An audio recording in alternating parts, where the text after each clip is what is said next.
आज शीतकालीन सत्र का पहला दिन है। हमारी सरकार का संकल्प है कि उत्तर प्रदेश को पूरे राष्ट्र में डेवलपमेंट के मोर्चे पर नंबर 1 पर रखना है। अनुपूरक बजट के माध्यम से सभी विभागों को जो उनकी आवश्यकताएं हैं उनको हम पूरा करने हैं। तो आज सत्र के प्रारंभ होने के बाद कल अनुपूरक बजट हम लाएंगे। इसके बाद जो महत्वपूर्ण विधेयक हैं उनको भी पास इस सत्र में कराया जाना है। हम पूरे प्रदेशवासियों के हित में, चाहे डेवलपमेंट की बात हो चाहे लॉ एंड ऑर्डर की बात हो, प्राथमिक दृष्टि से हमारी जिम्मेदारी है कि उत्तर प्रदेश को हम डेवलपमेंट के मोर्चे पर और लॉ एंड ऑर्डर के मोर्चे पर नंबर 1 पर लाएं, और उसके लिए सरकार लगातार काम कर रही है। विपक्ष लगातार प्रदेश के लॉ एंड ऑर्डर को डिस्टर्ब करने का प्रयास करता रहा है। दंगा फसाद, लोगों को भड़काना, अराजकता फैलाना विपक्ष का, खासकर समाजवादी पार्टी का यह प्रयास रहा है। लेकिन मैं जिम्मेदारी के साथ कहता हूं कि किसी भी स्थिति में हम लॉ एंड ऑर्डर को मेंटेन करेंगे। कानून से खिलवाड़ करने की इजाजत किसी को नहीं है। और विपक्ष से मैं कहना चाहता हूं कि प्रदेश के चतुर्मुखी विकास के लिए रचनात्मक रूप से जो मुद्दे हैं उन पर हमारी जनता के साथ खड़े हो।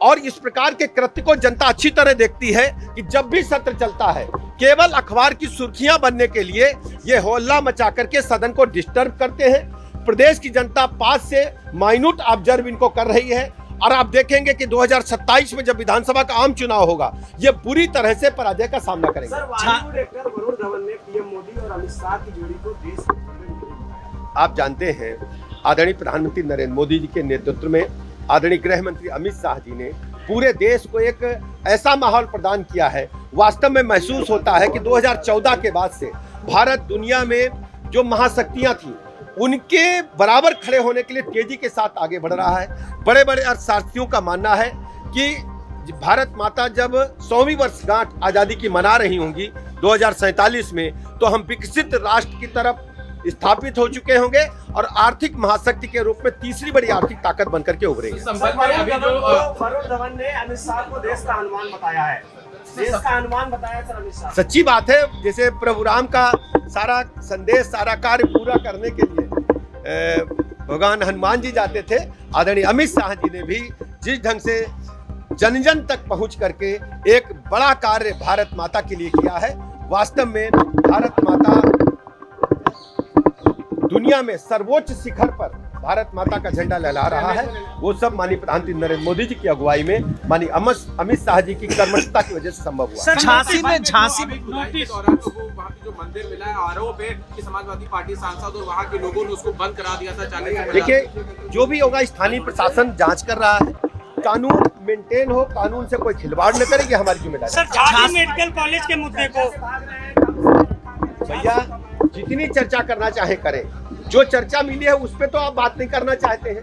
वो एजेंडे पर हैं कहाँ? उनको विधानसभा सत्र के एजेंडे से मतलब नहीं है, केवल वो सदन का समय नष्ट करना चाहते हैं। झांसी में मदरसे में एक साजिश का खुलासा हुआ है कि जो ट्रेन डिले हो रही थी, देखिए उसके वो एक बड़ी कॉन्स्पिरेसी थी। हमने बार बार कहा है कि हर स्थिति में लॉ एंड ऑर्डर को मेंटेन करेंगे। जांच एजेंसियां विभिन्न पहलुओं पर लगातार जांच करती रहती हैं और जब भी तथ्य प्रकाश में आते हैं कहीं कानून का उल्लंघन हुआ है तो कड़ी कार्रवाई करती है। शीतकालीन सत्र की कार्रवाई शुरू होते ही विपक्ष हंगामा करने लगा, कैसे देखते हैं? शीतकालीन सत्र में चूँकि अनुपूरक बजट भी आना है और योगी जी की सरकार इस बात के लिए प्रतिबद्ध है कि प्रदेश की विकास की योजनाएं आगे बढ़ें, प्रदेश की जनता की जन कल्याणकारी योजनाएं आगे बढ़ें। लेकिन विपक्ष है कि उत्तर प्रदेश की विकास की बात नहीं करता, कल्याणकारी योजनाओं की बात नहीं करता, केवल संबल के मुद्दे पर, करप्शन के मुद्दे पर अपने हाउस को बाधित करके जनता की गाढ़ी कमाई को बर्बाद करने की कोशिश करता है। मेरे ख्याल से अपोजिशन पार्टी के लोगों को अब थोड़ा समझ होनी चाहिए कि उत्तर प्रदेश की जनता लगातार उनको आईना दिखा रही है। अभी 9 सीटों पर उपचुनाव हुए, 7 सीटों पर विपक्षी पार्टियों को हार का मुंह देखना पड़ा और यही रवैया अगर सपा का कांग्रेस का रहा तो हो सकता है कि 2027 में उन्हें चुनाव लड़ने में भी मुश्किलों का सामना करना पड़े। सर विपक्ष संभल मुद्दे को उठा रहा है बार बार, क्या लगता है क्या नहीं, संभल मुद्दे पर मैं समझता हूँ कांग्रेस पार्टी के लोगों के वर्चस्व की लड़ाई में संभल के अंदर ये घटना हुई है। न्यायालय कोई सर्वे करना चाहता है, न्यायालय के आदेश पर कोई सर्वे करता, क्यों विरोध करना है? आप संविधान हाथ में लेकर न्याय की बात करते हैं, सामाजिक न्याय की बात करते हैं और कोर्ट के आदेश का पालन नहीं करते हैं और पुलिस ने दंगा रोकने के लिए, सरकार ने दंगा रोकने के लिए यदि कार्रवाई की है तो उस पर आप सवाल उठाते हैं। सच ये है कि संभल का दंगा समाजवादी पार्टी के नेताओं की आंतरिक विवाद और वर्चस्व के हिसाब पर यह दंगा हुआ है। पुलिस की मुस्तैदी, सरकार की मुस्तैदी रही कि उस दंगे को सीमित करना और वहाँ पे अमन चैन कायम करने का काम हमारी सरकार ने बहुत जल्दी से किया है। सर पल्लवी पटेल जिस तरह से आशीष पटेल पर आरोप लगा रही है मंत्री की, कैसे देखते नहीं, आशीष पटेल जी हमारे अलायंस पार्टनर हैं, बहुत बड़े नेता हैं, बहुत ईमानदारी से वो काम कर रहे हैं।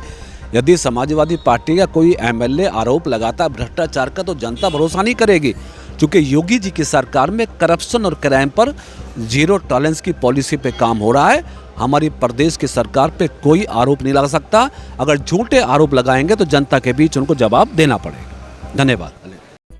देश विदेश की ताज़ा खबर पाने के लिए हमारे चैनल NTV निष्पक्ष को सब्सक्राइब करें व बेल आइकन दबाना ना भूलें।